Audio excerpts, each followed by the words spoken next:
we are today trying to articulate some of the questions that the exhibition above our heads has presented to us. The Productive Disagreement Series started as a way to try to force a series of conversations that try to highlight some of the complexities of producing architecture today. The way in which debates usually happen within roundtables are constantly based on outward communications without real engagement among participants.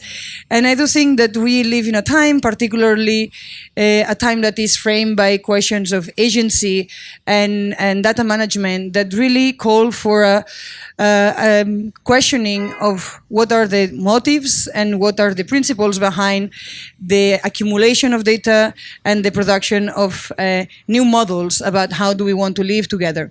The way in which a storefront for art and architecture over the last 35 years has tried to produce conversations has always been through a radical articulation of experimental forms of architectural practice. And so today we have a roast of panelists that have been trying to produce new forms of data visualization, new forms of architectural production, and new forms of epistemological articulation of how we talk and think about the city. Without any further introductions, I really want to thank Habidatum for really being the instigator of the conversation today, and for having dedicated a substantial amount of time in trying to address some of the questions that this exhibition and the last few months have been here at the storefront. I also want to thank Max Lauter for really making the effort of making this event happen and bringing everyone together. And so with no further ado, I would like to give the voice to one of the two curators of this exhibition, Control Syntax Rio, that was brought here at the storefront by the Head New Institute, and that it is part of a series of conversations around the future of cities, and is part of an ongoing collaboration that we are going to be developing over the next year. So with that said, please join me welcoming all the participants, and I will give the voice to Mark Wasiuta, who actually will give us an introduction to this project and to the framework by which this conversation today is occurring.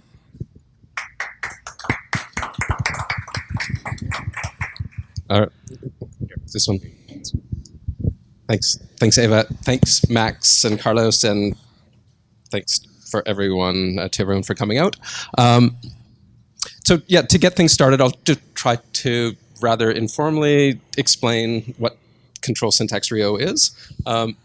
And so we're in the middle of it. So with the film, with live video feeds and the 3D prints, the installation models a traffic route through Rio de Janeiro, and it also at the same time models a path through the decision matrix of Core, which is the Center of Operations Rio. And we have a communication with Core right now. They're listening to us. So everything I'm going to say about Core, I learned while I was there last year visiting and doing research, but we'll see how much I get right and how much we got right in the project.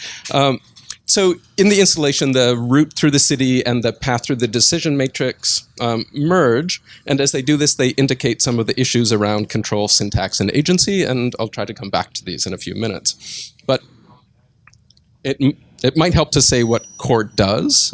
For those of you who don't know, it monitors the city. It amasses data on traffic flows and urban health and weather patterns, and responds to interruptions by changing traffic routes and by directing emergency teams to these sites of interruption. And it does this through a decision process that determines if the city's metabolism is normal or abnormal, with abnormality measured according to 4 scales of intensity, from incident to event to emergency to crisis. So at its heart, this scale, how it's registered and represented, how it determines responses, is the control syntax of our project. Core was built in 4 months in 2010, according to Core, in response to calamitous landslides in the city. And it was intended in part to make the city of Rio more operable during the 2014 World Cup and last summer's Olympic Games. It has its origins in IBM's Smart Cities endeavor, and much that has been written about Core focuses on it being a representation of the most extensive integrated experiment with smart city concepts. Yet, as you probably all know, the identity or history or function or character of smart cities is far from clear and is a hotly contested topic. But whatever else it might be, the Smart City project is a potential source of billions of dollars of profit for the companies that extend computation sensing and ever more advanced information relays into the everyday administration of the city and the quotidian life of its citizens. But part of what makes Core so interesting to us and gripping is that its image of control screens and monitors is so familiar, from, say, NASA Apollo mission command centers to more nefarious images such as the War Room in Kubrick's Dr. Strangelove, itself modeled on the NORAD control centers of the 60s. And following this image inheritance within Core and similar spaces, at least two primary identities are conflated. The first is of the rational administration of the city in the face of ever more density, complexity, and the striation of populations through wealth disparities and access to services. The second is emergency response, through which the city is seen as a site of potential failures, crises, and vulnerabilities. And I'd say both of these identities are at work in Core. But this double identity at Core is broadcast and manifest as a public relations space also, in which the city can show evidence of a smooth managerial control. And this is no small feat for Core or for Rio, because Rio is a city that seems anything but hospitable to smart city fantasies of frictionless urban management. And here I refer to not only its complex topography, its aging infrastructure, but also its recent history of active political protests. At Core, visitors are able to enter to look at what is being monitored and extracted and what data is being extracted from the city and how it's shown. So Core becomes, among all of the other things it is, a space of civic participation and a new form of civic politics mediated by the image of the city it produces and by the union of, let's say, banal traffic engineering, as well as the drama of urban entropy and the possibility of political action. And through these images of information extraction and probability analysis, the city represents itself and simultaneously interpolates the population of the city into these scenes of civic control, in which control carries its cybernetic associations with interaction, feedback, and alertness. This is to say that through the project, we are looking at Core as indication of an ever more clear space of representation of the city and of a 21st century version of something we're calling computational governmentality. And by computational governmentality, we mean the involvement of civic identity through the space of urban management at places such as Core. We mean the process of data extraction, demographic analysis, their manipulation and interpretation that underlie election processes, such as those that we've just seen. But we also mean the historical evolution of the integration of computation with the city, especially as these accelerated in the 1960s and 70s, and which can be traced to the origins of ideas of command and control. And in part, those histories merged in the 60s and 70s, in which ideas of media information systems, cities, and architecture were formed and consolidated through the involvement of science, defense contractors, urban planners in America. In its current formulation, this computational governmentality involves citizens as informational units, and as it interpolates them into the image of the city we've been describing. But so to return to syntax, one effect that we're interested in through how Core manages and activates its syntax in the city is the potential flattening of events by the Core algorithm and its decision matrix. Protests and traffic jams appear on the same plane of meaning. And so in Core, syntax radically, in the Core syntax, radically different modes of action or interruption are made equivalent. This implies not only the potential banalization of politics through the algorithm, but simultaneously the elevation or the escalation of traffic control to a form of politics. So in this control syntax, the rationality of smart city code and the notions of the frictionless management of the city encounter the more complexly coded political, social, and topographic facts of the city. So syntax and agency combine in rather complex ways in Core. Syntax is the decision process, but also represents the potential emergence of a new form of political identification with managerial control. This can also be understood as agency. even if a complicated, rooted, cathected agency in which the specter of citizen association with administrative action appears, and notions of, let's say, subjective agency allied with notions of agency as in police agency or governmental agency. And this elision, the possibility of this elision, is also what we mean by computational governmentality and what we think is at stake within the control syntax of Rio. Thanks.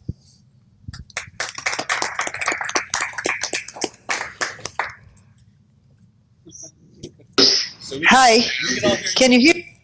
Can you hear me? We can hear you very well. All right, so we start the presentation now? Yes. Okay, so you're going to show the audience the video of Operations Center, and then we start talking, all right? Yes. All right.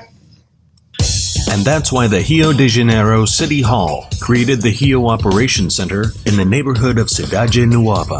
The Operations Center is a modern decision-making environment that operates 24 hours per day, 7 days per week. The heart of the project is found in the control room. It is here that the 400 operators alternate during different shifts to monitor what's happening in Rio de Janeiro. Over 900 City Hall and partner agency cameras installed at strategic points supply images that are viewed on this big screen made up of 80 monitors. Equipped with the latest technology, the Operations Center joins in a single site more than 30 agencies directly involved with the municipality's operational routine. The control room team issues operational briefings 3 times per day. There are meetings to discuss the city's problems and come up with integrated solutions. Nós criamos o briefing operacional para nivelar conhecimento, para fazer com que todo mundo soubesse o que o outro está vivendo. Cada representante de órgão entra com um assunto e sai com um conjunto de assuntos. The Operations Center assists Rio de Janeiro with its daily routine, with the planning of major events, and during emergency situations such as strong rains, traffic accidents, blackouts, and mudslides. Prevention and information. The City Hall invested in the latest technology to forecast the weather and was a pioneer in acquiring a radar for the exclusive purpose of preventing flooding and mudslides. Installed in the area of Morro do Sumaré, this radar produces important data that the meteorologists at the Alerta Rio use to more precisely forecast the rains that may affect the city. The City Hall installed sirens along the slopes with a risk for mudslides. If the radar detects strong rains in these regions, the alert system is triggered at the Rio Operations Center, instructing residents to leave these sites and take shelter at the support points. The registered residents also receive the alert via text message on their cellular phones. At the Rio Operations Center, communication is treated strategically. Through the social networks, the population receives real-time updates about the events occurring in the city that can affect citizens' routine. From an exclusive room, the press also has access to all of the monitoring, and journalists then disclose the information through the main media. This allows citizens to stay constantly informed. Na sua prefeitura aconteceu acidente na Avenida Brasil, pista central, sentido centro, nas imediações do Parada de Lucas, entre ônibus e táxi. Giving them a fast response to any change in Rio de Janeiro's routine.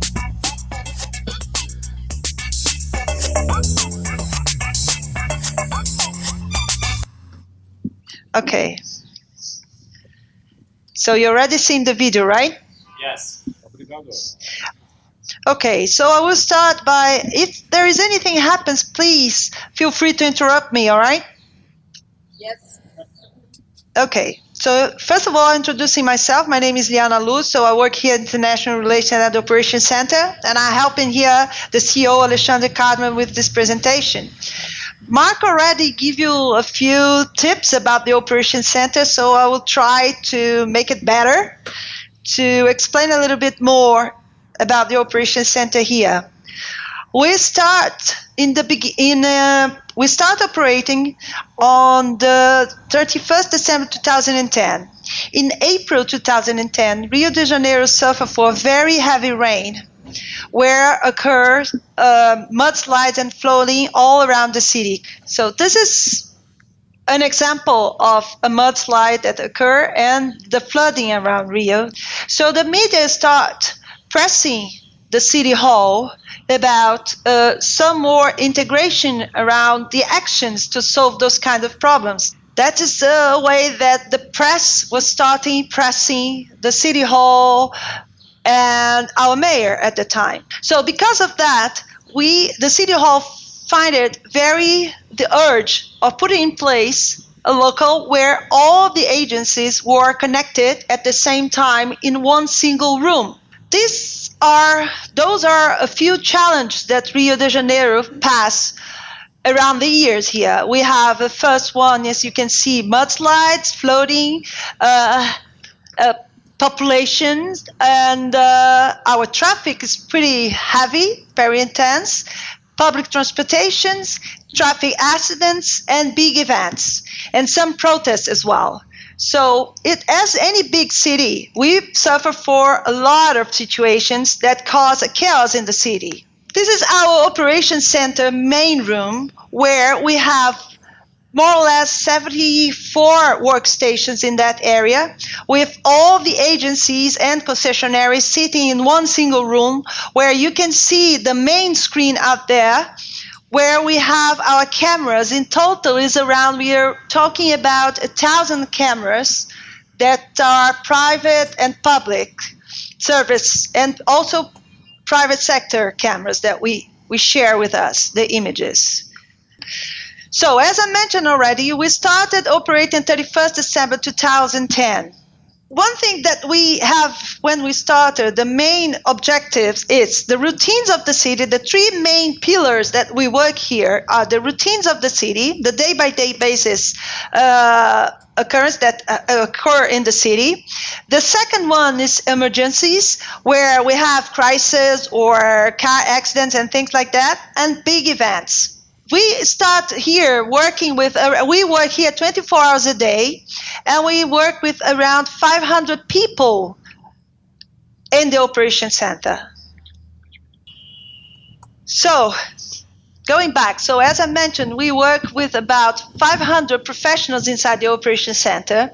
We operate with operation teams, weather forecast, journalists, public relations professionals. They are here 24 hours, as I mentioned. We monitor the city all the time.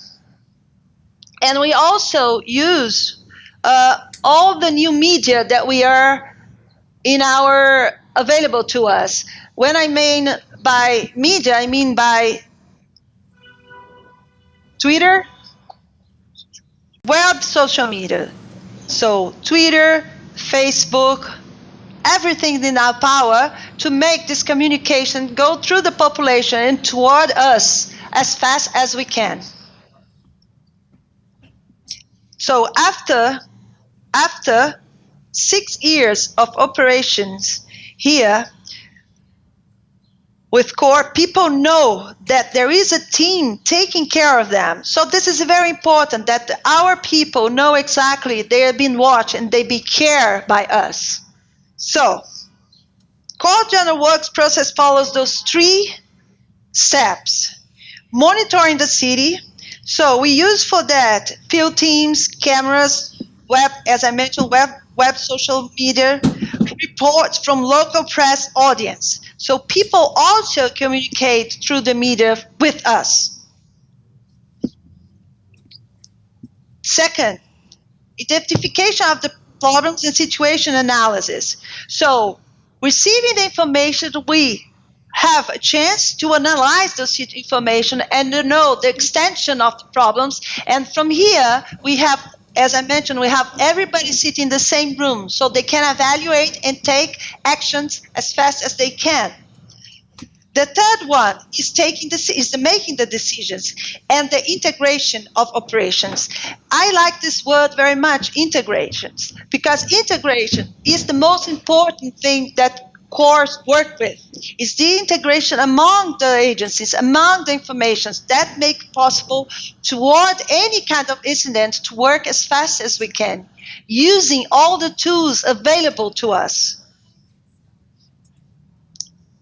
Other perspectives that we also deal here in our day-by-day basis is anticipate solutions and try to alert people. So by having, for example, giving an example of what I mean by that is by having here the broadcast lively 24-hour days about what we're expecting from the weather, we are able to inform the population about any situation that could cause any huge or severe problem by flooding and mudslides, as I've shown in the first slide. The second, another perspective talking about that is the high technology by having city sensors, weather radars, cameras, public agencies, databases, monitoring softwares, and other tools. So we have thousands of ways of finding what the city is dealing with. So another one is about the social media. Those are very important. We have almost 800 profiles following us. So CORE in Twitter, Facebook, and other social media. So we are in contact with the population all the time, not only by informing them, but also receiving from them information. So we can deal with that as we receive the information. CORE has a mass communication service 24 hours a day with real-time reports from citizens, and also we receive from the traffic, weather, and transport, and every kind of information there come to us through our people working on the street. So we receive information from all sort of sources. So, in order to all of those works, CORE works have three pillars. So process, meaning by process as having agencies here, and system, technologies. So all the technology that are available to us, we use to improve our service, not only the city hall, but for the city as well.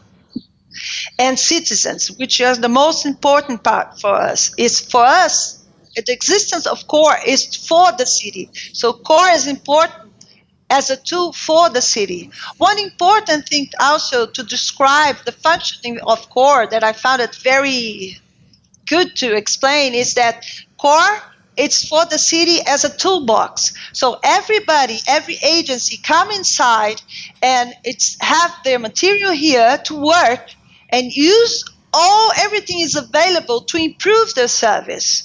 So in that way, we not only help the agencies, but also the people in the city. So now, I will ask you to show the first video. So you're going to see this video, just for you to understand, what you're seeing right now on your screen is called a tool created by the City Hall called GeoPortal. You're going to see it. Well, the video is running. It's our IntelliCore, which you're going to see is going to click on those little brain on the top of the screen, and that little brain is going to open.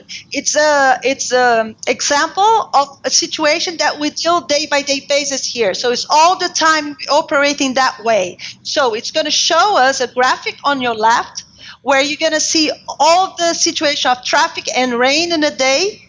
And in the top, you see the information going around about what is going in the city. So now you can show the video, and I will try to explain a little bit about it.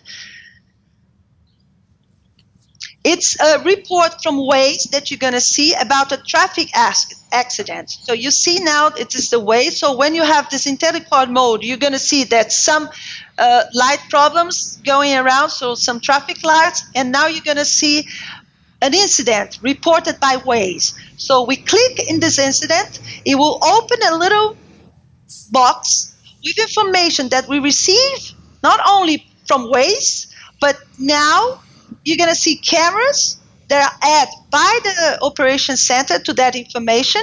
And also down, you're going to see all the services that are available from our agencies here. The next fire department, if it's in case of any big accident, we have a faster access to all this information by using this information in those boxes.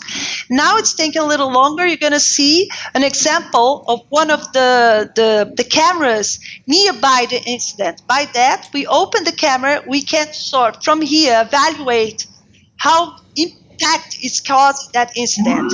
And you see on your right the information about open as well on your right, all the information about all agencies and sectors that are needed. In case we need it, we have a fast way to see which one's the nearest one for us to contact. And this you're showing, that we are showing for you right now, it's seen in our main room, in the operation room itself. And now you're going to see another example by using the information received by Waze. The Operations Center create this heat map. As you can see, it's the color of the fire. So where red, it's more intense traffic.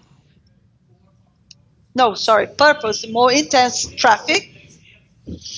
And we create this heat map by the information received from Waze. So in an overview of the city, we can have an idea in which locations are the traffic's more heavier, and then we have a way of seeing what is causing that. If there is any car accident or any other thing that is causing this local to be so traffic impact. So another thing that I want to mention before showing the third video, it's about that you see the first one when we open this presentation is about how we operate when we deal with mudslide. The civil defense had created a program that in those hills surrounding Rio, where there are communities, which is around 117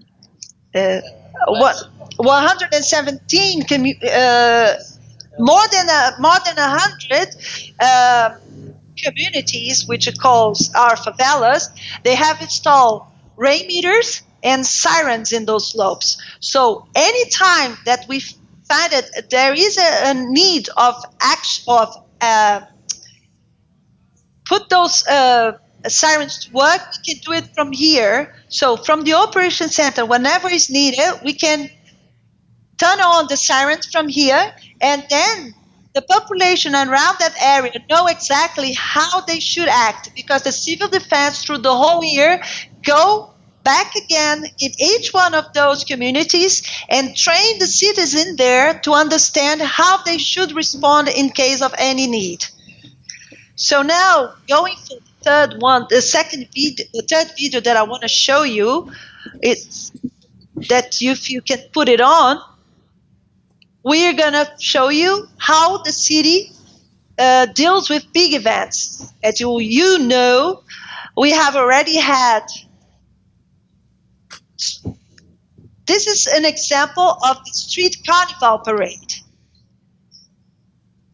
So we have more or less through the around 5 million people during carnival walking on the streets. More or less 480 parades all over. So the City Hall are the one who receive the information about the parades. They allow those parades to occur, and we map those. In order to know exactly where they're going to act, and we have a closer look, and now you're going to see it, how it works. We know exactly from where to where, how many people are expected. All this information is given to us.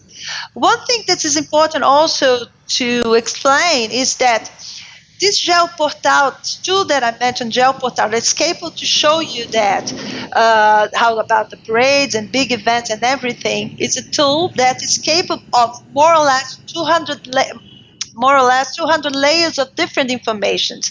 And those informations, as you've seen here on your left on the screen, It's those information that's given to the Operations Center. We receive the information and then we deal with that, and then we insert in the map. We put in the platform and insert in the map.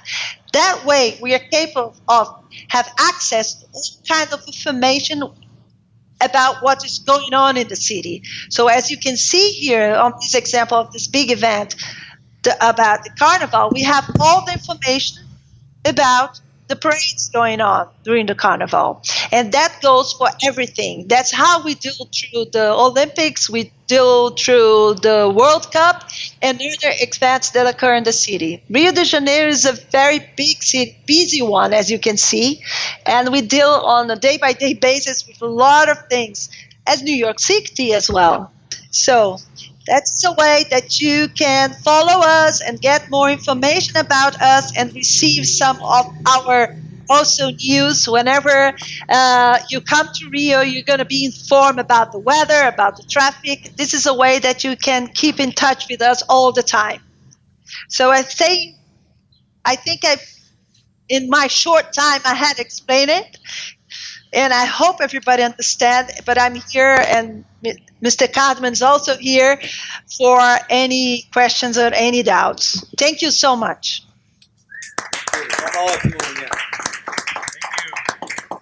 Goodbye. Great. You're up.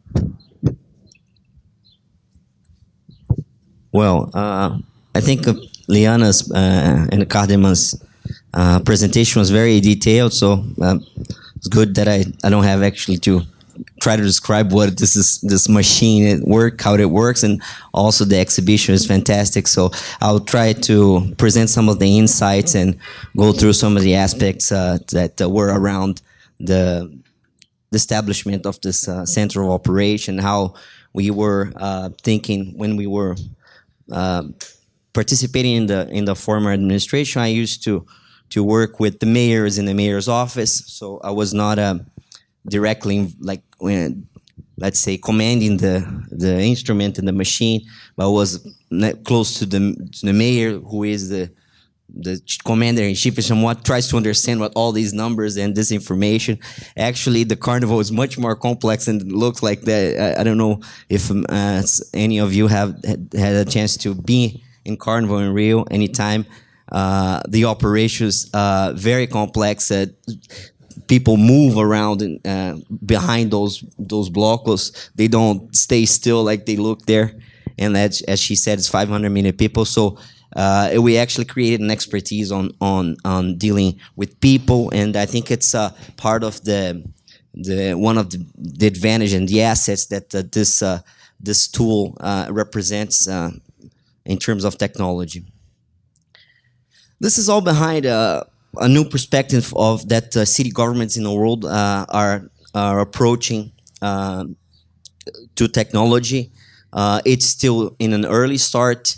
Organizations, this is happening not only in governments, but mainly actually starting in the private sector and private organizations, how technology has become strategic to management in organizations, and that's also happening with cities. This is the research and development spending by country, which shows basically how Brazil is actually the green, fluorescent green proportions was a little over a little less than 2% of the GDP of the country is invested in technology. You know, the companies that innovate do a lot more than that. This is usually like 2 to 3 times more than city governments do in terms of this type of investment. And of course, much of that is technology, and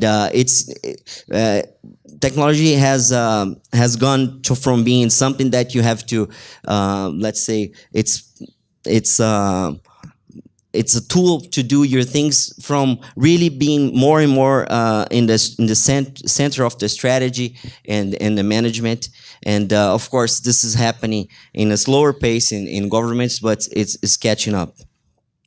Some of the slides here and are actually the same, and Liana has mentioned. But of course, this is you need to use that technology in a wise way, right? This is a picture of Favela da Rocinha of Rio, one of the main assets of the city. This occupation of the space, and it reflects the gathering of the community, the collective force of Rio, but also presents some very specific challenges. This is it's a very steep, this is the largest and very steep favela in Rio, and all that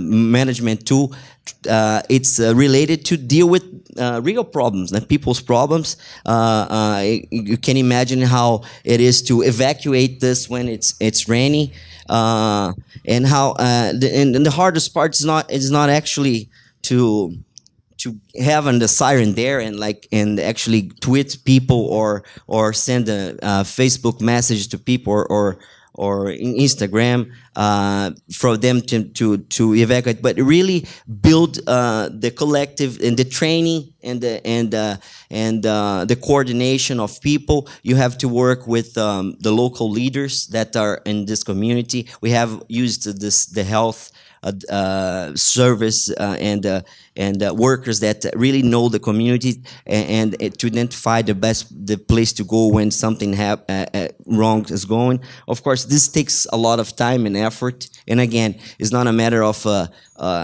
a new gadget, but it's a matter of creating a better coordination among people. Because what it's behind the technologies, it's people, right? This is I think the most relevant and perspective. And as Liana mentioned to you before, when these things happen in Rio, these landslides, there was no coordination. It was even hard for like the mayor, who would be actually the ultimate resource in charge, to call who I call in a very hard and tragic situation, an emergency situation like that.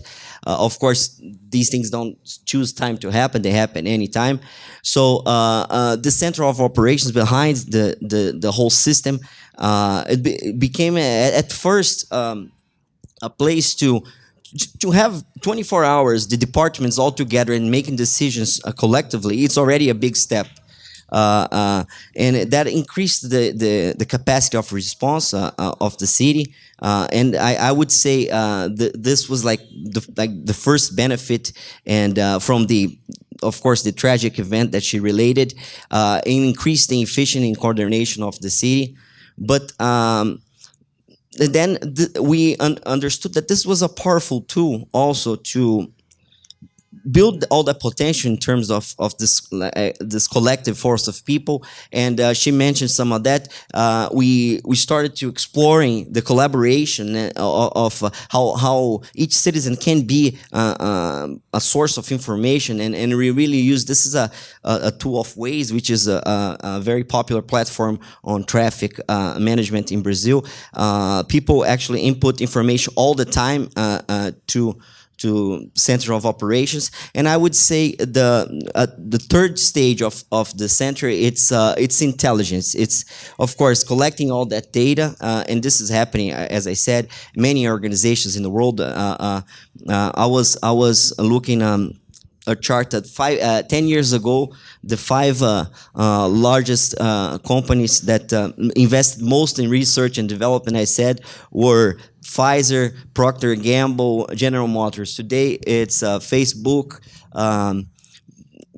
Amazon, Apple computers, so which happens to be also the most valuable companies in the world. So this actually aggregates value. Of course, governments have not the same mission as businesses, but it shows that how can be value added to the community as well. And we built, she didn't mention that because there was no time. We built what we call the Geek Unit, which was data experts and statisticians. And when I get there to the office, I don't understand anything to what they say, but they are actually was an idea that was inspired by a unit that there is in New York City started in the administration of Mayor Bloomberg, which was using that data, try to build a more efficient government around all those sources of information.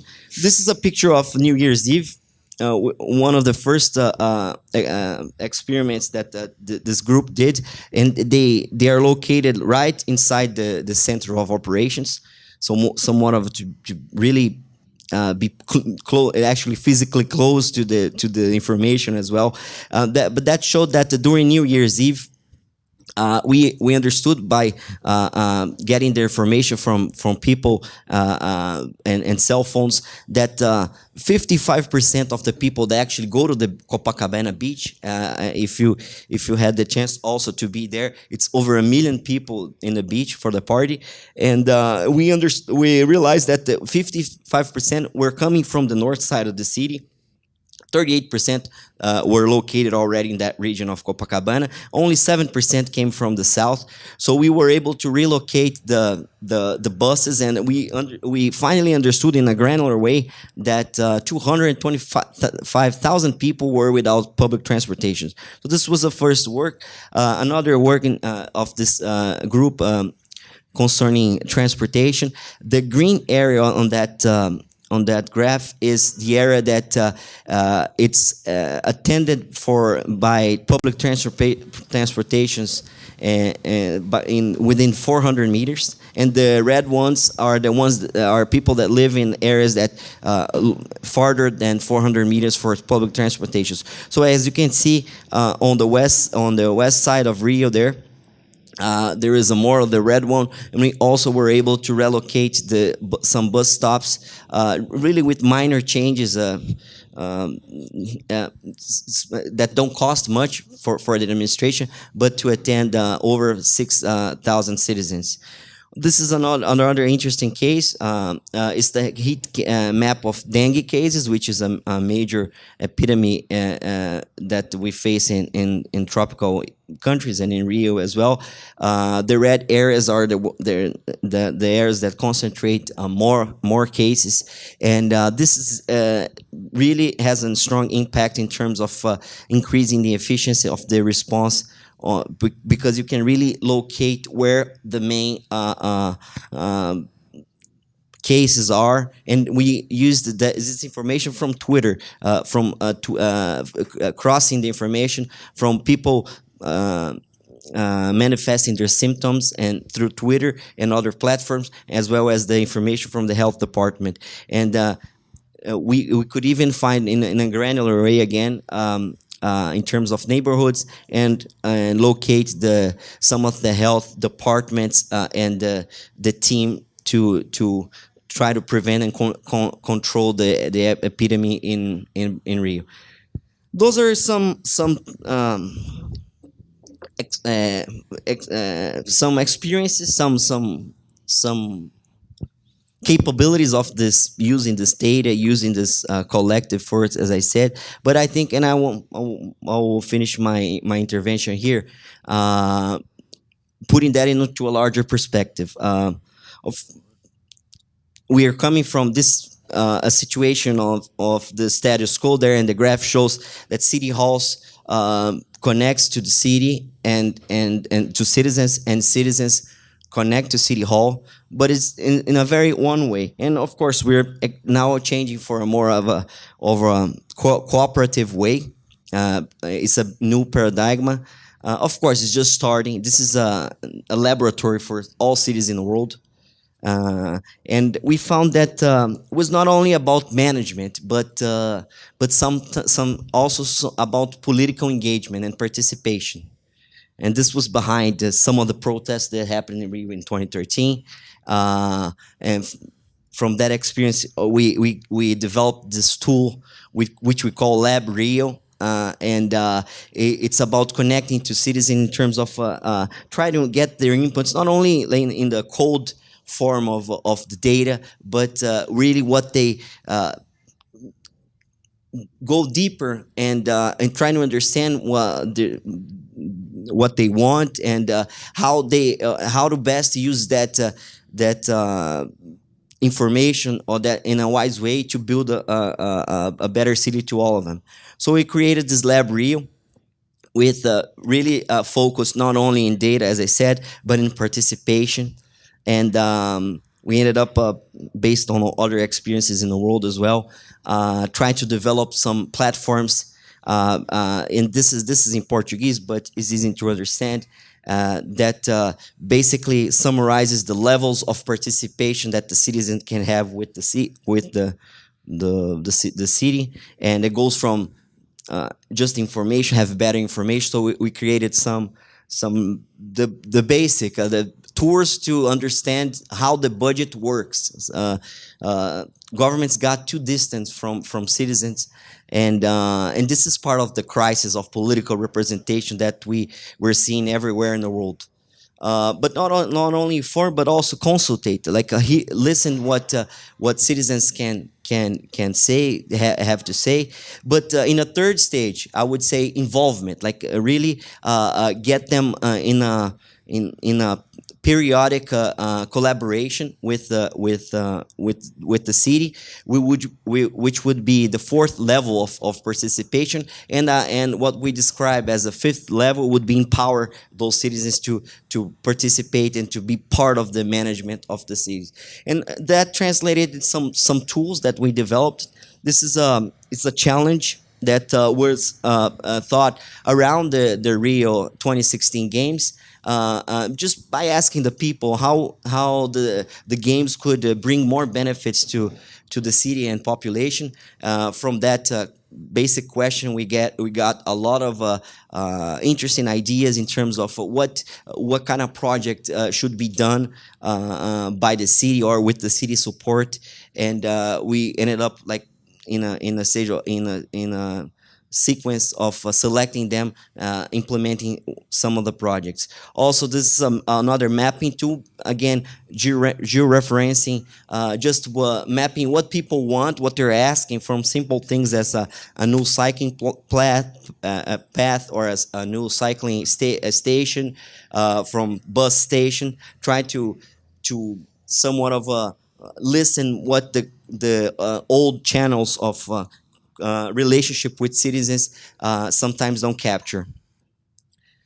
This is some of the results of the demands around throughout the areas of the city, and as you can see, the digital divide plays a strong role there.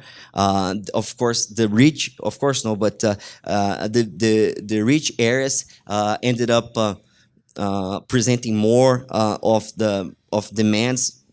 Part of that might be because they have better access to technology as well, but that's one of the symptoms that we should really work on bridging this digital divide as well, because it's becoming more and more important for citizen participantship.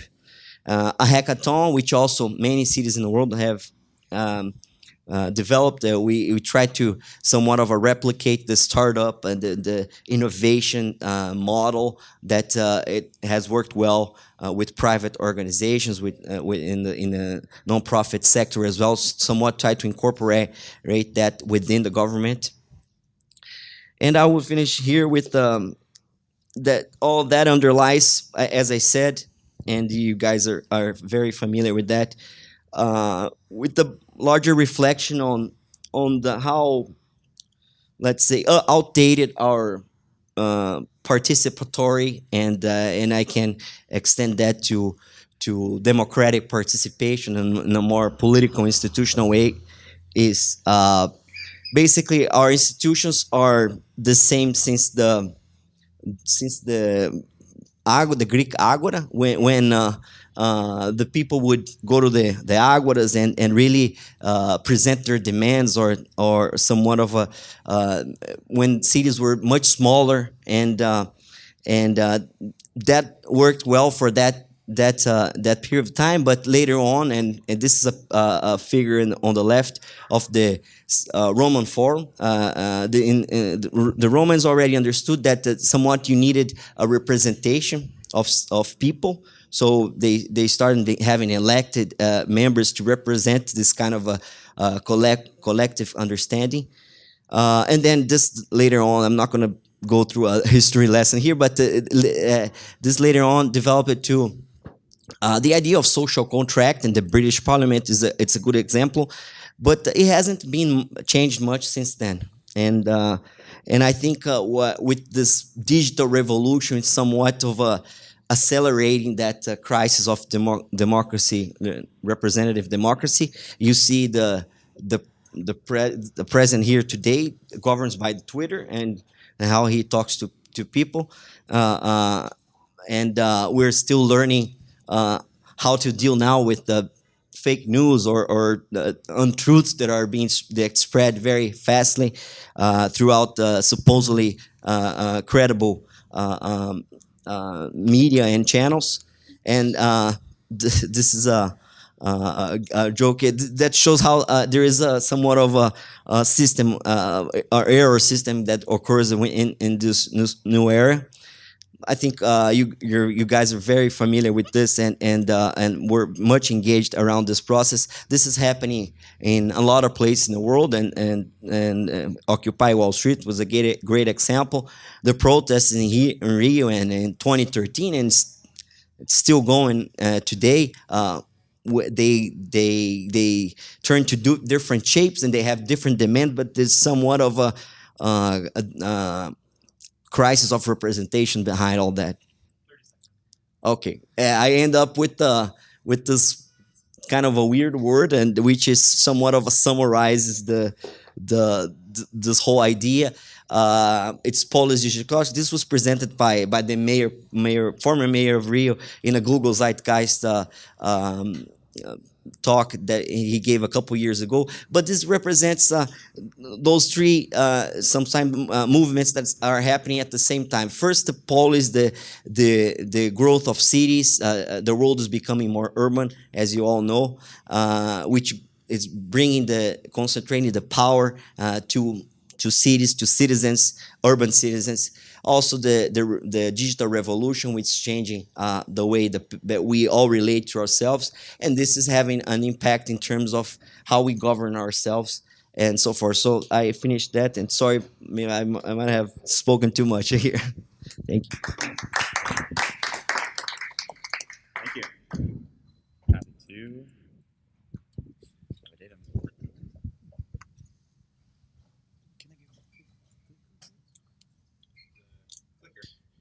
Okay, good afternoon. My name is Alexei Novikov. I represent Habidatum, the company that is built around the platform processing unstructured information, big data generated by people, specifically for urban planning purposes. And I'm here with my colleague, William McCusker.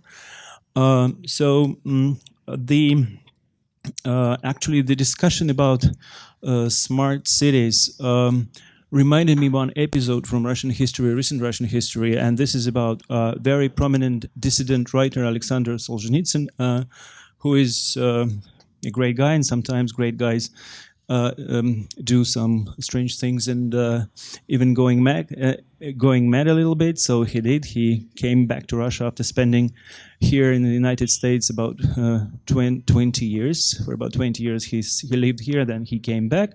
He became far-right nationalist, something really familiar with nowadays topics, but this is not the point. The point is how he came to Russia, and he came actually through Vladivostok. He crossed the whole country, Siberia, spent 1 month in the train, was welcomed in Moscow by a large crowd, and he had a speech, and he started his speech with these kind of words like, "Dear compatriots, I'm here, I'm really glad I came through the whole country, and I spoke with many people, and now I know how modern Russia looks like and what people are thinking about." And people laughed. And why they laughed? Because he crossed a completely unpopulated part of Russia. So, well, Siberia, where probably 1/10 of population live in, so I don't know who he encountered there, but definitely that was a kind of a joke, and he was completely serious. And this is kind of the situation when we talk about smart cities. So, well, we actually very much focus on infrastructure, on monitoring, on technology, on control, we invest a lot of money in that. But well, we sort of, if not forget, but we do not pay enough attention on spontaneity that people create. And even if we talk about analytics, so well, we talk about, well, proprietary data coming from mobile operators or credit card companies or whatever. So, well, this is all about monitoring finally. Data comes to big systems, well, monitoring, and then what? So maybe, well, some problems can be solved, but this is not about urbanity. This is probably more about technology, more about engineering, more about risk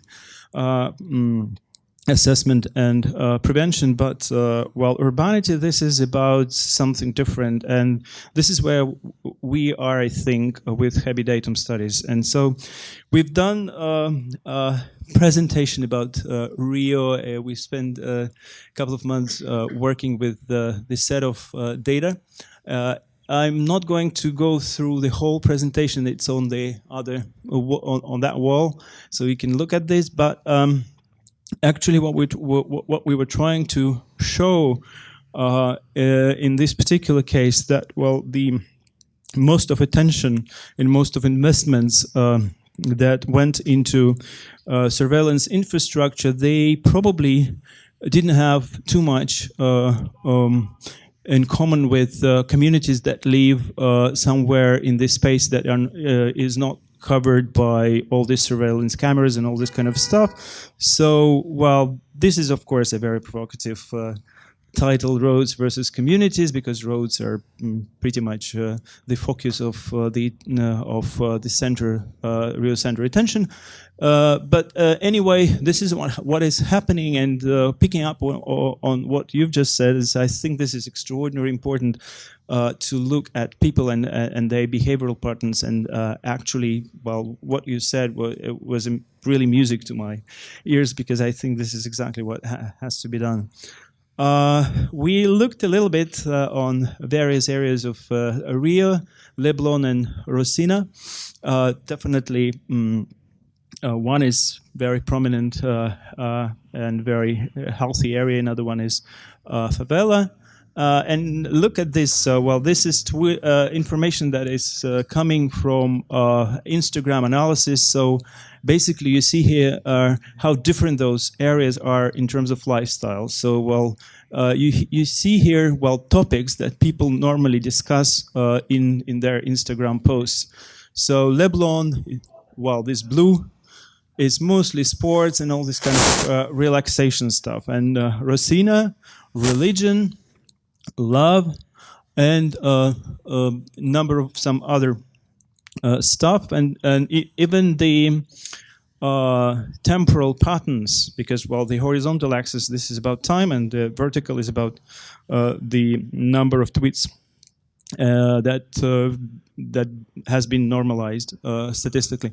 So you see how different those areas are, and these lifestyles actually tell you something, and you can and they have enormous capacity in terms of insights that they can give to urban planners. Because if you are dealing with traffic, for example, the traffic is the output. The source of the problem is communities, and so if they do not have proper infrastructure inside, they generate more traffic, etc., etc. So, well, I can go on and go on, but I think this is extraordinarily important. Another city that we worked on, this is Moscow. Actually, here you see another conflict, that is center versus periphery. So inside the inner circle here, you see the amount of tweets, and this is tweets, posts of local social networks through, well, basically we took 2 months, August and September, and analyzed tweets coming from people living in Moscow. So you see, well, in the inner part of Moscow, in the center, so most of social media activity is going on, and the interesting thing is that this is not it does not reflect the population there. It does reflect what people are tweeting about or posting about. So I can be here and post something about center of Moscow, and this tweet will be registered in this system, right? So people are pretty much interested in the center, and only 2 million people live inside this ring, and 12 million people live around, and you see no identity, no interest. So people live there, but they do not tweet about them. Their places. It's pretty boring. It's dormitory area, etc. And this is absolutely striking, right? So you wouldn't expect that, but this is what's going on, and all infrastructure is going surveillance infrastructure and all this kind of stuff is going on into the center. But some simple things like, I don't know, well, maybe some replanning, a little bit work about the density, walkability and all this kind of stuff that could create a sense of community. It's not going on there. So, okay. Barcelona, we analyzed behavior of locals versus tourists, because while the tourist department of Barcelona was very concerned that, well, there is a conflict between them. Here you see the vertical is time. The plan is actually the plan of Barcelona. On the left side, you see all the tweets by locals and tourists. On the right side, you see only those who actually intersect. And this is about two streets, basically, La Ramblas and Passeig de la Gracia. So what is all the fuss about this tourist overpopulation in Barcelona? It's nothing. So the idea of time coordination came to our mind. This is London. We analyzed Hammersmith. Well, we thought that it was a pretty much cosmopolitan area, but we found out that, well, all these fantastic diasporas, LGBT, Muslim diaspora, well, moms and kids and all this kind of stuff, people, they actually use this area, but they never cross. And we came out with the idea of temporary societies. Basically, the left part of the diagram shows you the coexistence of people of various type in one area, but what we see in many areas of London, so well, the diasporas use some areas like Hammersmith at a certain point of time, and they never cross. So while they are temporary societies, they use this area, and they never cross. And this is the last slide. Actually, this is about New York. This is about the so-called degradation of space when you have very high commercial rate rents here, lots of activity around, and then you don't have enough diversity because all these small and social infrastructure, small and medium enterprises and services are squeezed out by high prices. So we came out with the idea that, well, probably the ground floor areas, proprietary, have to be opened to the general public from 6 to 9 o'clock after office hours. We started playing with the office hours, and finally came out with the idea of zoning regulation that actually allows you to buy or sell time quota that you use or do not use after the office hours. For example, the library that works around the clock can actually sell the hours to Morgan Stanley, Merrill Lynch, or fancy company that don't want to open their proprietary space to general public and invite small shops, galleries, and to make the place more attractive. So basically, this is all about fantastic savings and fantastic economies, fantastic resources that, well, people can generate through coordinating their activity, through actually valuing time, because this is the most undervalued asset in the city, and through urbanity, not through just technology and infrastructure. Thank you very much for your attention, and this is the people who worked on that project.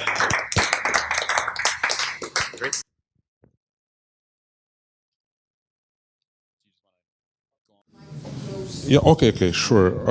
Just a second. So what I want to do is, just use my 7 minutes to talk about some of a kind of prehistory, right? Some of a kind of intellectual archaeology, which leads to the current very popular ideas of the science of cities, right? The science of society, social physics, right? This idea that today we have big data, right, which are maybe social media data, data from video cameras, credit cards, data from subways, from Uber cars, data from infrastructure, and we can use it to not only to make the cities and people's life more efficient, but in fact discover certain laws or statistical properties, basically figure out how society individual work, and even predict individual human behavior. So in preparing for this, I look at some recent papers on Google Scholar, and I found, for example, papers written already, right?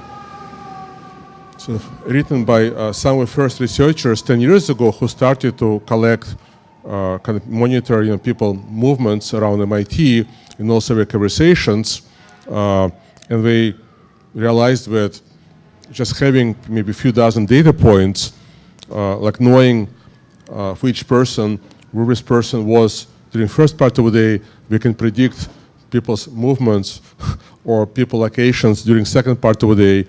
And of course, with all this predictive analytics, the accuracy is always somewhere between 50 and 90%, but it's still, it's quite impressive. So like everything else, right, these ideas, don't start today. So it turns out that already in the 17th, so 1600s, 17th, 18th, and definitely 19th century, this idea that we may have a science of society, a kind of social physics, was already in the air. So I'm just going to read you two quotes. One is from French mathematician who was working in probability, from his piece called Essay on Applications of Analysis to Probability of Majority Decisions. So it's an essay from 1785, where he's trying to predict how people are going to vote. And this is a quote, if New York traffic would allow me to read it. Okay, so 1785, right? So that's over, 350 years ago. All that is necessary to reduce the whole of nature to laws similar to those which Newton discovered with the aid of a calculus is to have sufficient number of observations in mathematics that is complex enough. Now, by nature, he doesn't mean live nature, like earth flights, earthquakes. He basically means human society, right? So he's saying in 1785 that if we have sufficient number of observations, what we now call big data, right, or social behavior data, and sufficiently complex mathematics, we can basically, reduce the whole of human activities to laws similar to the kind of laws Newton discovered for physics. So especially in the early 19th century, the progress of science was very fast. Lots of discoveries are made in physics, in chemistry, when Darwin comes out with evolution theory, which explains the development of species on this planet, and people were kind of drunk, right? People were overwhelmed with this amazing success of science. And the success of science made this idea that very soon, one day, we'll have a science of human society even more obvious. So in 1830s, the French thinker, Auguste Comte, came out with a term, social physics, which have been invoked a lot in this decade. And this is what he writes. So it's the second quote. Now the human mind has grasped celestial and terrestrial physics, mechanical and chemical, organic physics. There remains one science to fill up a series of sciences observations, social physics. Right? So this quote tells us that, in fact, what is happening now has been predicted 200, 300 years ago, that if only we have enough observations, right, if we have enough data, empirical data about people's behavior or behavior of cars, right, or other devices, which we have now, we can potentially create a kind of science of society. Now, of course, these ideas were also very threatening already in the 19th century because people said, what about free will? Right? If I'm able to predict completely behavior of each individual, it means individuals don't have free will. It means they have robots. Now, so what happened is two things, right?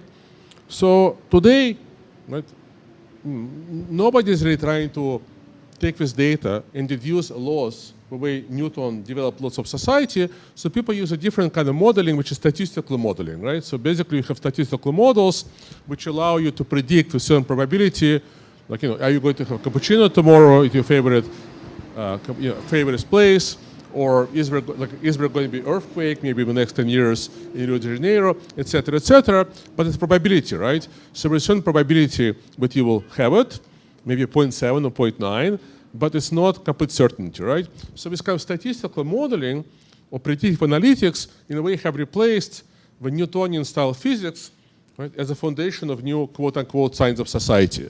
So we do have this kind of science of society, but it's not science in the old Newtonian sense, and it doesn't look as threatening, right, because it doesn't give us certainty, and only gives us probabilities. So, but then there's something else, right? So this accumulation of data we have about behavior of devices, infrastructures, and people in the city also makes possible for a very different type of thinking. Right? A very different type of thinking, which to me represents a real intellectual opportunity of the century, because most of our thinking, where we use social media, right, urban or big data, is kind of grounded in 19th century statistics.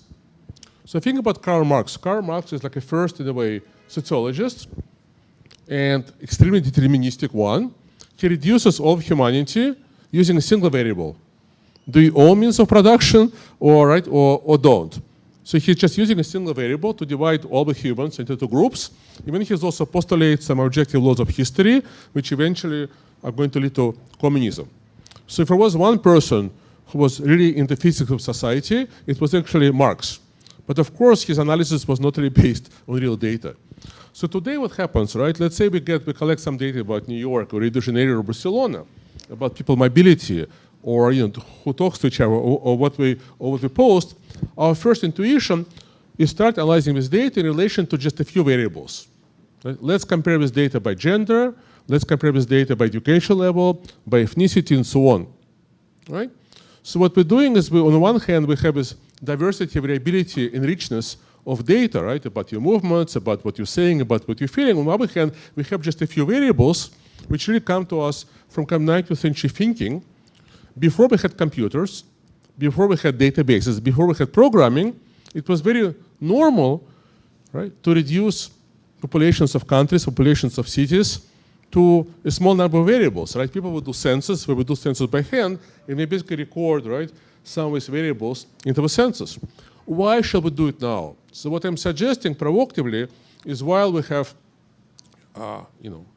big data, or at least the data which is much bigger than before, it's much more detailed, intellectually we haven't really learned how to fully take advantage of it and think about society differently.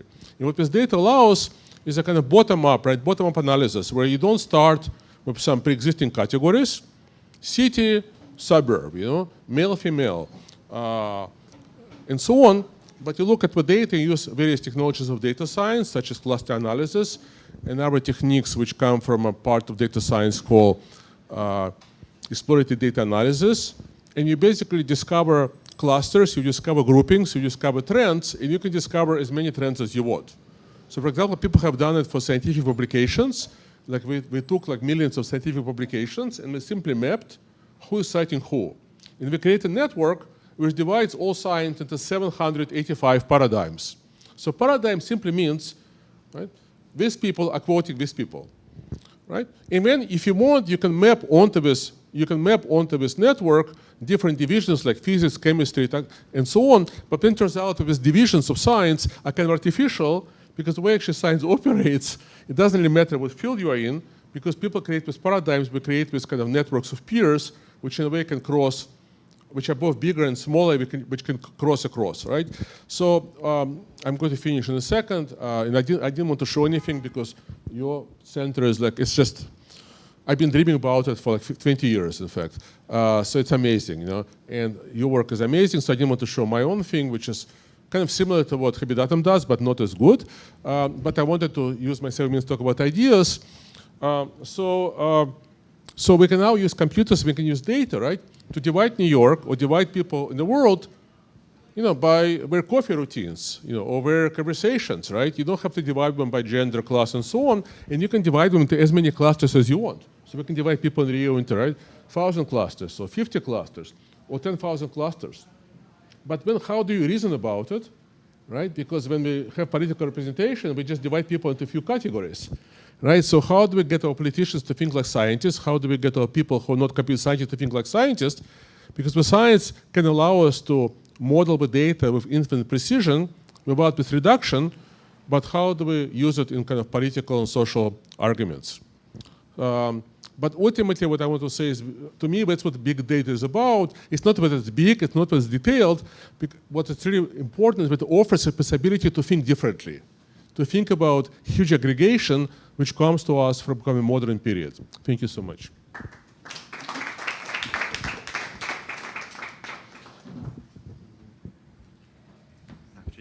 Perfect. Okay. So nice to be here. So syntax. So we normally talk about syntax as describing the rules that govern language, the order and arrangement of words. So by extension, the syntax of a smart city, I'll take primarily as the rules that govern the order and arrangement of bodies. Though that can also apply, of course, to other processes, infrastructure, environmental monitoring, and more. But my interest really is in how we think about the population of the city.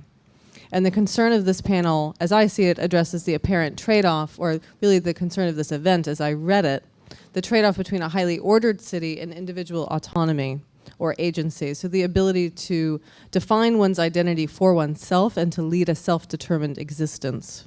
But also, and more importantly, I think that the issue of who benefits from the developments in these new data analytic and algorithmic technologies as they're applied to populations, and conversely, who is harmed, are really important questions.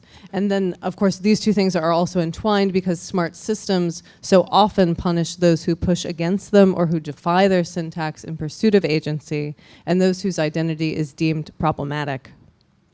So this is a fundamental issue of biopolitics, and just get a little go here for a minute. So for Foucault, the syntax of state institutions he saw as oppressive, and his analysis of biopolitics, I think, is really important to think about in relation to thinking about smart cities and governings of populations with them. And so there's 5 particular themes that interest me in thinking about biopolitics in this context. So the first is visibility. So this is surveillance, examination. This is the generation of data. This is how we become knowable to power. The second is classification. So this is how we use the data. This is the way that populations are segmented, the way that individuals are cast into particular identities, the way that people are judged to be out of place or to be a threat. The third is internalization, so thinking about how these processes become folded into our culture, into our subjectivity, the way that we come to assume, for example, that we are always visible and begin to live our lives as a performance of our data. The fourth is power/knowledge, so this is the complete enmeshment of power into our understanding of the world and the way that forms of knowledge reinforce power. And finally, these all combine to produce predictable populations and a self-maintained status quo, which is meant to increase certainty, reduce risk, all importantly, while preserving structures of oppression and inequality. So this is the basic kind of biopolitical scenario. Our bodies become visible and knowable through our data. They're classified by statistical systems. We internalize our visibility, orienting behavior around them. The power which operates on and through them then also constitutes our understanding. So for example, we know, in quotes, that there's a trade-off between visibility and safety and security. And so that knowledge recapitulates the power structures that monitor and then also steer us, and this all creates this kind of ongoing equilibrium, pushing against social upheaval. And so we can aim to have a highly structured city which operates very smoothly.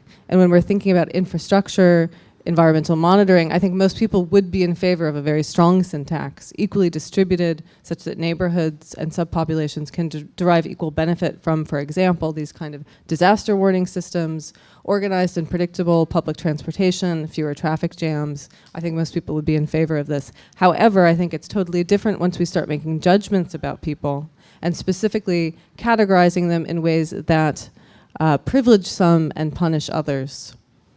And so the biopolitics of the smart city is about how people are seen and known, how they're categorized, how this changes their behavior implicitly and explicitly, and how this prevents or punishes deviance, difference, and protest. And so I will just quickly talk a little bit about this. So I think that we see this most perniciously in data analytic systems, which produce what I think of as populations of suspicion. So which attempt to predict things like criminal behavior or immigration status, as we see increasingly happening in our cities. Systems which classify the population into categories that are related to a norm and then segregate out those who are different. And specifically, the problem we see so often is that these algorithmic systems reinforce structural inequality, and they embody in their design the principles of oppression that marginalized groups are already subject to and really amplify these effects. Okay, and so this, of course, is not surprising. The systems are built according to dominant discourse, according to our dominant culture. This is the culture we live in. No one needs to be intentionally racist or sexist or xenophobic to embody these kind of prevalent cultural norms in the code and in the structures, the rules, the syntax of these systems. And I'll just mention very quickly, so in my own research, I look at biotechnology, I look at the politics of biotechnology, and one of the systems that I've been very interested in is the CODIS DNA database, which contains records, more than 16 million records of people's DNA throughout the United States and is ever growing. It contains not only records of people who have been convicted of crimes, but also people who have merely been arrested. And the FBI does not make any kind of demographic statistics about this system transparent. However, we can assume that the demographics of this database reflect the demographics of the criminal justice system as a whole, meaning that they're vastly skewed, overrepresenting people of color, and especially black men. And that additionally, there will be bias along lines of age, economic disadvantage, unemployment, education, disability, and mental health status. And so just sort of, not to spend too much time on this, I think that the syntax of this DNA database, the point is the DNA database is there to cast this kind of suspicious gaze over all of the people who are within it and to view them as people who have committed crimes or people who are potential suspects. So it assumes a kind of recidivistic impulse and casts them as suspects. And this is particularly concerning due to an increasing practice that's known as familial search, which expands the DNA database, which basically searches the DNA database in a partial search manner, which means that not only is the individual in the database subject to this kind of surveillance, but also their family, by extension, is as well. So if you think about the racial bias that's encoded in this database, and then think about that bias extended through this surveillance system to these entire families, we're talking really about whole populations that are subject to a particularly perilous form of what I think of as molecular surveillance. Okay, and so the point of the database discussion is that the issues in CODIS are structural, they're syntactic, and they parallel the issues that will be faced in any system that surveils and classifies the population, unless this is specifically and explicitly addressed. And so I don't think that anyone is intentionally creating a racist database in the sense of CODIS, but because we live in a culture permeated by racism, the database encodes this into its structure and into its syntax. And so to conclude, I think that the way to mitigate this is, first of all, to make the syntax clear and public, open source, none of this proprietary, closed source, for-profit stuff, to have transparency around the data and around the demographics that it represents, to allow these things for external review. I think we really need to bring diverse stakeholders into the design process, and I was really interested in hearing that part of your presentation as well. And so I think that that can happen through decentralization, which you pointed to a little bit, so having communities self-fashion their own syntax, but also bringing people to the table and really including them, really listening to them, allowing them to be real collaborators, really meaningful inclusion. And lastly, also by realizing the limitations, so knowing when, or being open to the idea that models and algorithmic approaches are not always really the right way to go. Some things are too complex to actually model or predict effectively, and sometimes the consequences of the mistakes that you might make, the false positives, might be simply too high. Thank you.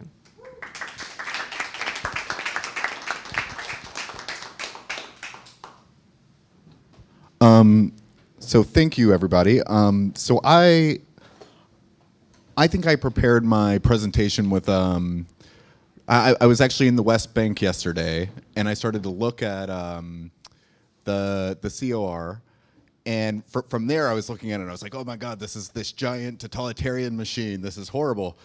And so I really wanted to propose some kind of direct action politics methods that we could maybe employ against the COR, but then kind of finding out that it's actually this paternal happy family machine that makes Rio just this perfect place. I've actually realized I don't have much work to do.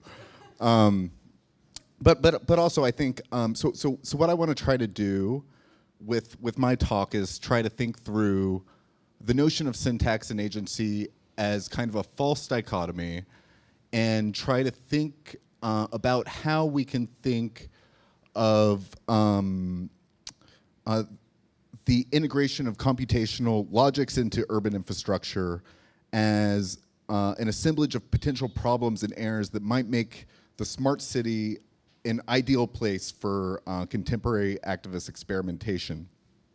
But I guess, so from afar, I was looking at COR and I was trying to understand how a lot of the software and algorithms work, and a lot of it was very opaque.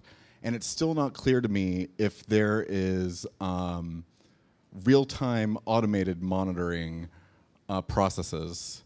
Are there? Okay, because I kind of speculated on some of the processes that COR would employ, and at the end of yeah. That there are two centers of operation.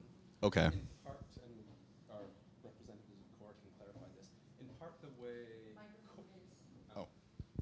Sorry to interrupt, but just for clarification, in part, the reason that CORE is able to produce this form of relatively benevolent yet still complexly interpolated participatory politics is because there is another center of observation in Rio, which is tied to the police force and the military and has facial recognition software and different forms of real-time patterning and modeling. And so there's a very helpful division of labor between CORE and this other center of operations, which I could not get access to, and I suspect none of us can get access to. Yeah, just to compliment the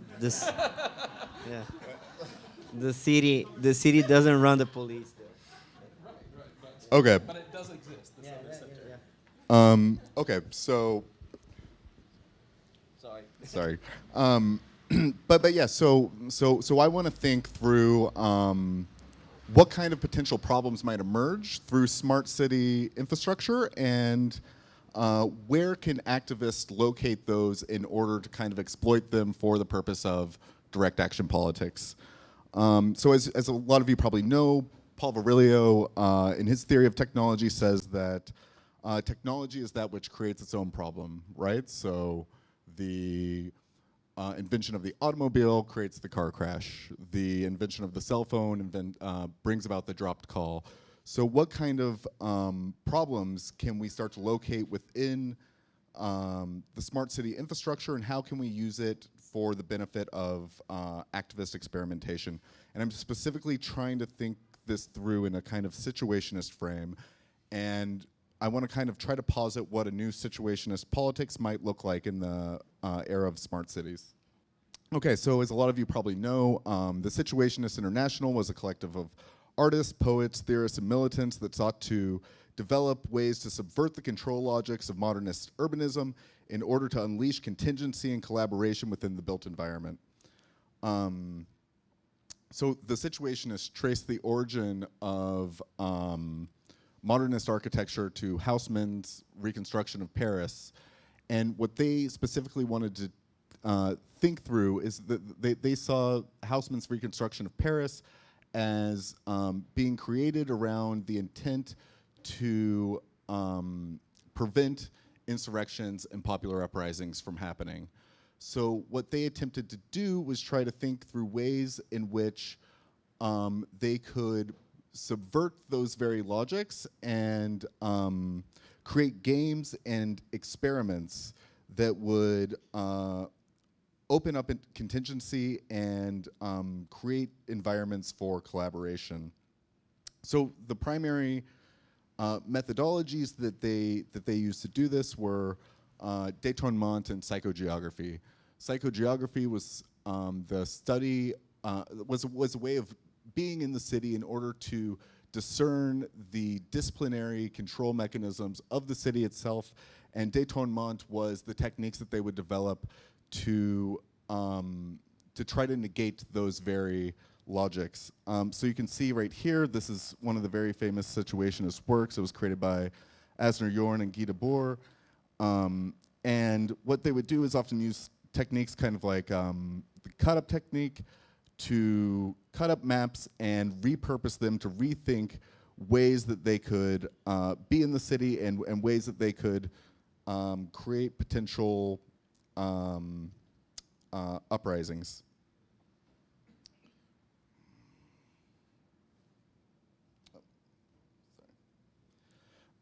So in recent theoretical developments, Alain Badiou has proposed a system for modeling worlds as they exist in the real, using the mathematics of category theory. So Badiou proposes that using category theory, we can model the complex relations of appearances in order to posit how they exist independently of human thought.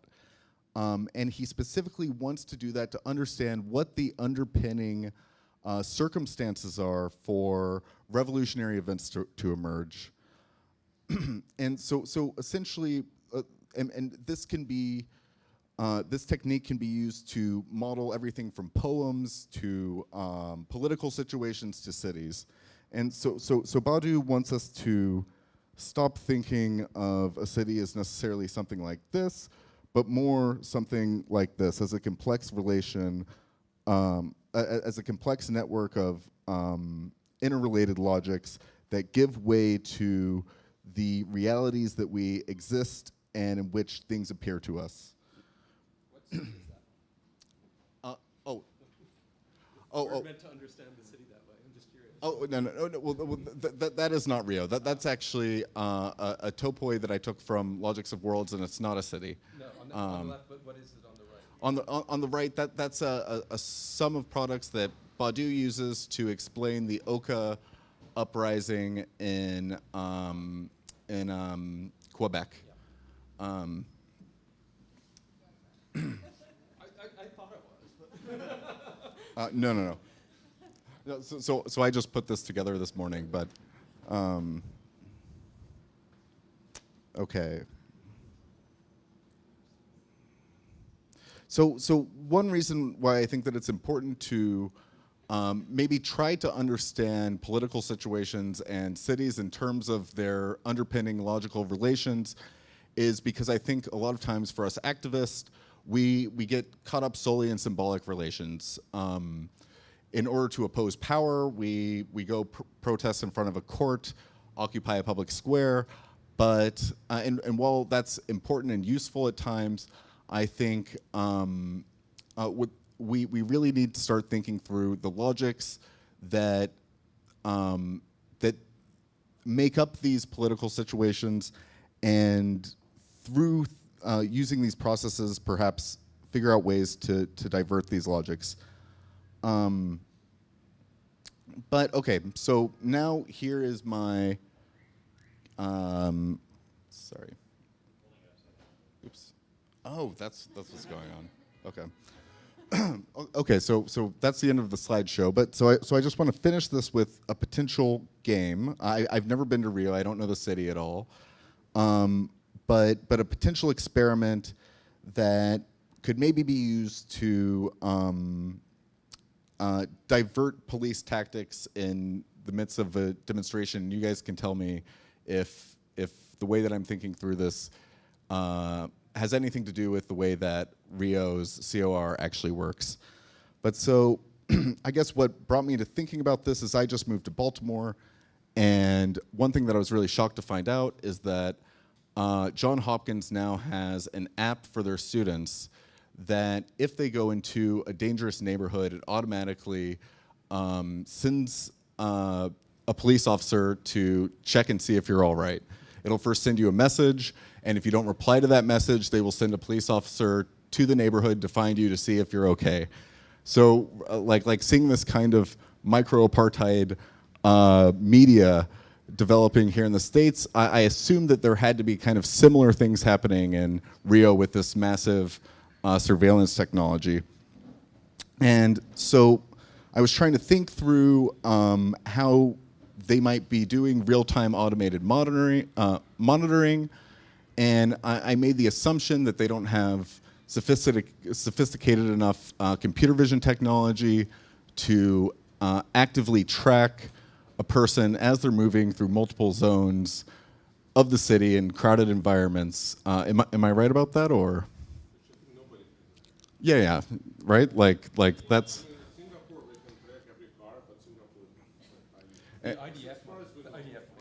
Yeah. You were just in the West Bank, I think. But like with a car, you can also track the license plate, right?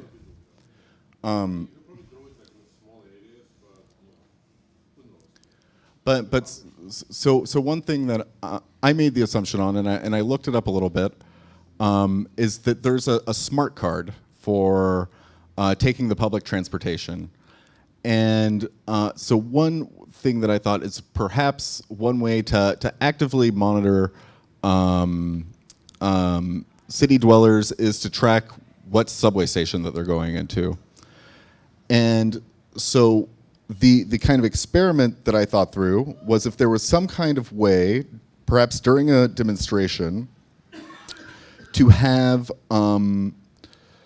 protesters from the South Zone, which is the more wealthy zone, right, trade their cards with protesters from the Northern Zone, and then maybe amass maybe 50 to 100 protesters that are from the South Zone, but now are carrying the North Zone cards, begin to go to Lebanon en masse. And once they get there, they then trade their cards again and head back to the protest and keep rooting the appearance that people from the favelas are entering into the South Zone in large numbers. And then because I guess one of the things in the exhibition is that it says this thing about, the citizens are being subordinated to this if-then syntax. So if there is this mass number of people coming from the north into the south, or the appearance of that according to monitoring techniques, would it automatically send riot police to go to the south in case there was a kind of a crisis that might be about to emerge? And could that divert the police presence from the demonstration in Centro or wherever that would be? Okay, so that's all I have.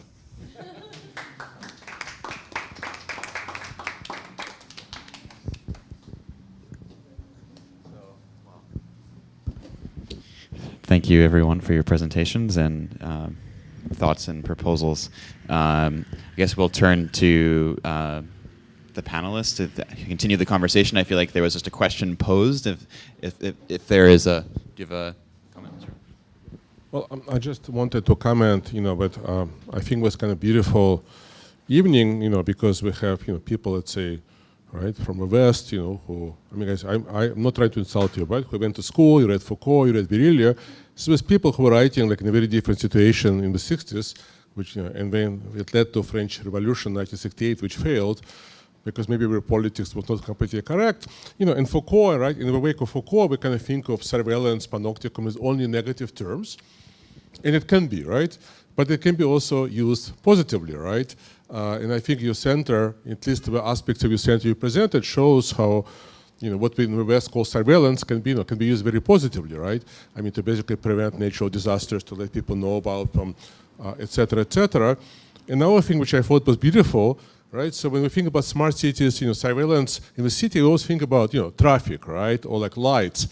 And here in Rio, you're actually mostly focusing not on the maybe traffic, which is I think lots of centers do. You're actually focusing on natural disasters because the city is situated next to this kind of violent nature. So for me, it was really a fantastic evening because I think like some of us, right? I put myself also, we prepared our presentations, I think somewhat negative slant, and when we have you presenting, it actually shows us something totally different, which at least in my case, it really opened my eyes, because I think it's a beautiful example how, some of our assumptions are not always true.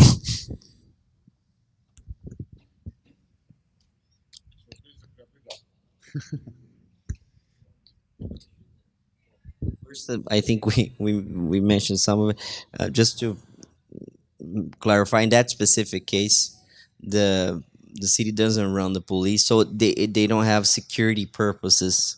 But talking broadly in like a every city perspective, it's always a very controversial issue. And should the city have cameras around and supposedly to protect the public interest or the security? From we have seen good let's say positive experience on this. And I'm not sure positive is the right word, but what happened in Boston, for example, the cameras helped to identify the people that did the terrorist attack in the marathon, because the city has a lot, and this was actually said by the police the city officials from Boston to us. It helped identify picturing at the mob, and when the event happened, they were able to identify faster the perpetrators of what happened. But this is always a very controversial issue. Like you said, when you create something, you develop it, so there's always a risk around it, right? The nuclear fission created the atomic bomb and several other similar perils we can make. We need to keep the ethical discussion behind as we move in every step. I don't say we should reject at first any of a possible solution that can be used for the good or for the bad. It's always very subjective, that. But we definitely should, and we are discussing this not only in governments but in the private sector as well. We're not well informed about how much data we provide to private operators. For example, Facebook, Google, they actually make money out of us. This is the Economist this week's discussion.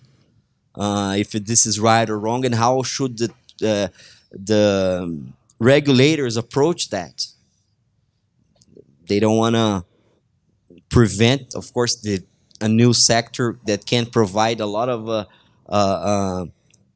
added value to society, to, of course, also to the shareholders of the companies, but somewhat, and also, and I think Mark Zuckerberg this year hit one of the resolutions, of course, under all these attacks on what good does his company to the world, and how much they are responsible for spreading fake news, etc., and not being actually beneficial to society as well.